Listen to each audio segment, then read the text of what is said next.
taateen jidduu aayyuutii fi jidduu umaritti argame kun sababa Sumayyaan mana aayyuu fidee viidiyoo odoo isiin argin waraabe baay'ee namatti hin tolu jechuudha. Guyyaa kalii malee guyyaa dheengaddaa jechuudha. Guyyaa maarchii tokko Sumayyaan mana aayyuu umarii wajji dhaqanii odoo isiin hin beekin niqaaba godhattee dhaqanii viidiyoo waraabanii mistira garaa isii baasanii taateen jidduu isaaniitti ta'e kun sababa sanirraa kaka'e amma aayyuun nama na reebsisiistee yookaan nama na tubsiistee jechuun Umar fuula miidiyaa isaati irratti dubbatee jira. Nama osumaan hin beekin namni ani hin beekne duuban dhufee mataa na dha'ee jedhee akkuma asirra jiran aayyuulleen dhaadataa jirti. Ani aayyuu miti, ani namaa miti, yoo isan hiisisin yoo waagaa isaa ittiin kennin ani aayyuu miti jettee caffartee akka malee dhaadataa jirti. Assalaamu alaikum warahmatullaahi wabarakaatu. Kabajamtoota fi daawwattoota hordoftoota YouTube chaanaala Faamilii Orootuub welkaam ashama harka fuuni hundi keessanuu alaa biyya keessaa xiqqaa guddaa amantii kutaa ganda osoo hin jenne baguma jiraatan hundi keessanuu hordoftoota kiyyaa warroonni jalqabarraa hanga mana hordoftan hedduunaaf galatoomaa.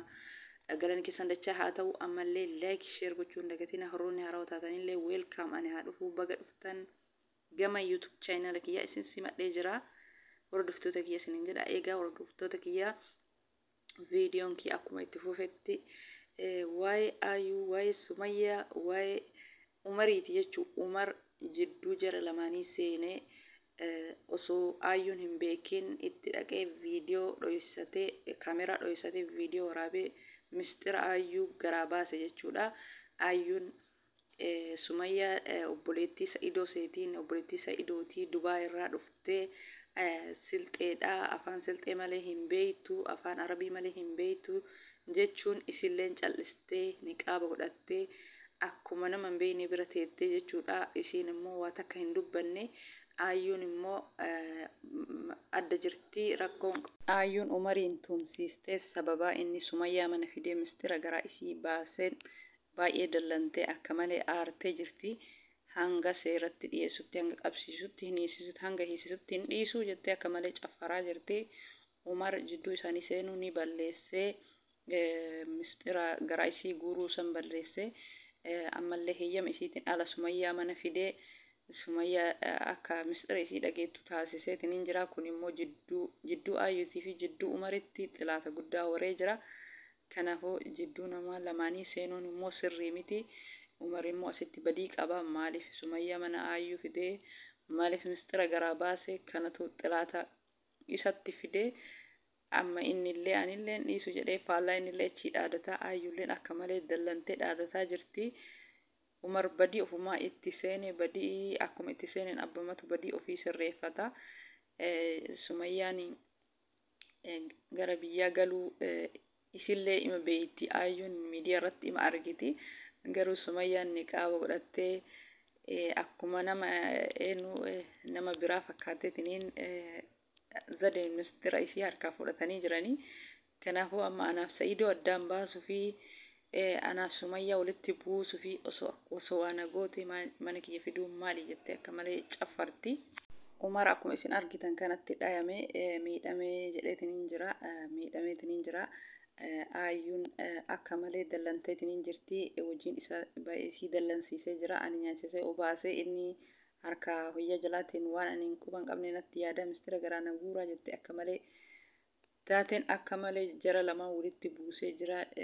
Jidduu Sumayyaa mana isii dhuftee fi isii fi aayyuuf Umariin xilaata guddaa horeetiniin jira.